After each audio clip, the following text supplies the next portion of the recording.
पिछड़ी जाति समाज के लोगों को तुमने चूहा कहा है, तो कंगना रनावत तुमने उन्हें अब्यूज़ किया है।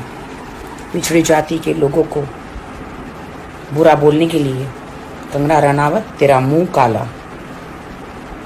अगर तुम इंसान हो तो उन सब से माफ़ी मांगो। हर इंसान एक समान है। जब ऊपर वाला ईश्वर हर एक इंसान को सूरज की किरणें और चांद की रोशनी देता है, तो कंगना रनावत तुम कौन होती हो?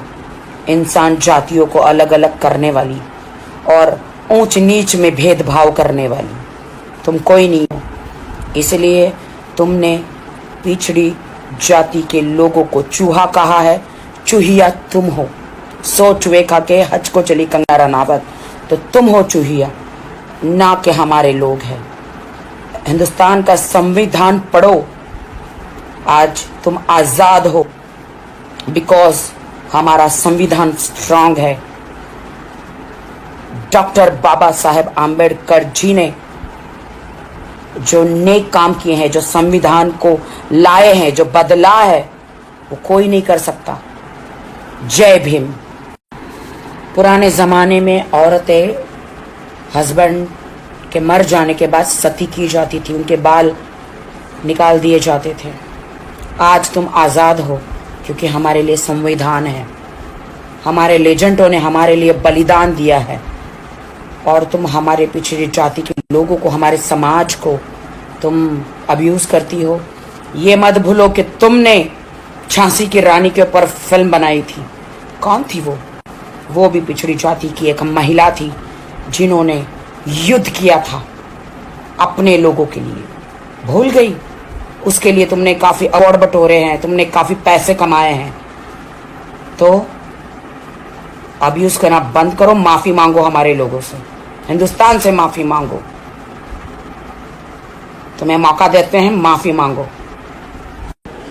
तुम्हें सिर्फ अधिकार है नेपोटिज्म और सुशांत के न्याय के बारे में आप बात करो। हिंदुस्तान के संविधान के बारे में, हिंदुस्तान के लोगों के बारे में, हिंदुस्तान के लेजेंडों के बारे में जब तुम्हें पता नहीं है तो उसके बारे में बात मत करो तुम, ठीक है? तुम आरक्षण को ख़त्म करना चाहती हो, तुम संविधान को बदलना चाहती हो। तुम जैसे लोगों का मुंह काला हो और हम जैसे लोग ये नहीं होने देंगे। हम देश के साथ हैं। कंगना सावित्रीबाई फुले जी को आप जानती हो कि नहीं, मुझे नहीं पता, बट इस देश में सबसे पहले जो महिलाओं के लिए स्कूल है उन्होंने खोला था। तो आज तुम पढ़ लिख कर इतना चबड़ करती हो, तो तुम्हें उन्हें धन्यवाद देना चाहिए, उनकी आरती उतारनी चाहिए, उनको पूजा करनी चाहिए। क्योंकि पिछले ज़माने जो पहले हुआ करता था कि औरत विधवा हो जाती तो उन्हें कोने में बिठा दिया जाता था, उनका खाना पीना अलग हुआ करता था, उनके बाल मुंडवा दिए जाते थे, उनको सती कर दिया जाता था। औरतों के लिए कोई भी सुविधाएं नहीं थी। तो इनका शुक्रगुजार करो कि आज तुम आज़ाद हो। सब फीमेलें आज़ाद है। इतिहास पढ़ो। अगर दिमाग में बुद्धि काम नहीं कर रही है, इतिहास पढ़ोगे तो पता चल जाएगा कि सावित्रीबाई फुले जी ने कितने अच्छे काम किए। कंगना रनावत, संविधान पढ़ो। संविधान नहीं होता तो तुम्हें जोहर करना पड़ता। और अनफॉर्चुनेट, अगर तुम विधवा हो जाती तो तुम्हें सती हो जाना पड़ता, एक कोने में बैठे रहना पड़ता, संसार से अलग कर दिया जाता और तुम दूसरी शादी भी नहीं कर सकती थी। इसीलिए संविधान पढ़ो, सोचे समझे बगैर मत बोलो। संविधान ना होता तो आपको सती कहलाना पड़ता। संविधान ना होता तो आप ये पढ़ लिख कर स्कूल भी नहीं जा पाती, कुछ नहीं कर पाती।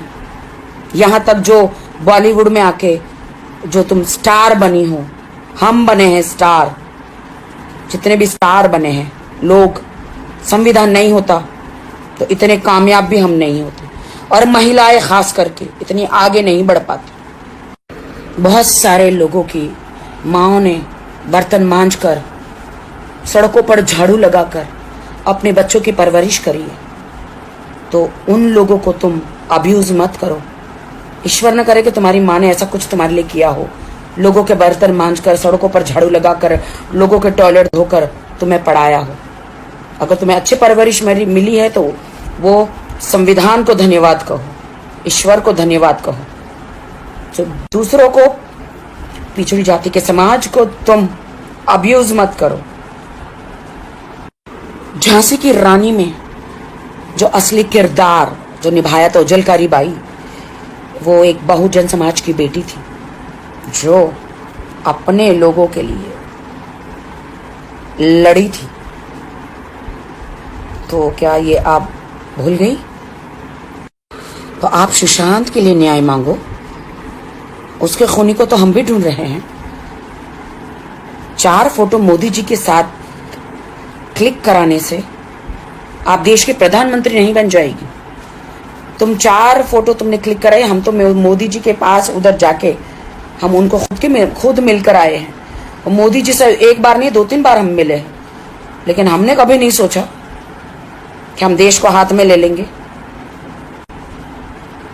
मोदी जी के साथ 4 फोटो खिंचवाने से, मोदी जी को 2-4 बार मिलने से तुम खुद को प्रधानमंत्री समझ के बैठी हो क्या? गलतफहमी में जीना बंद करो कंगना रनावत।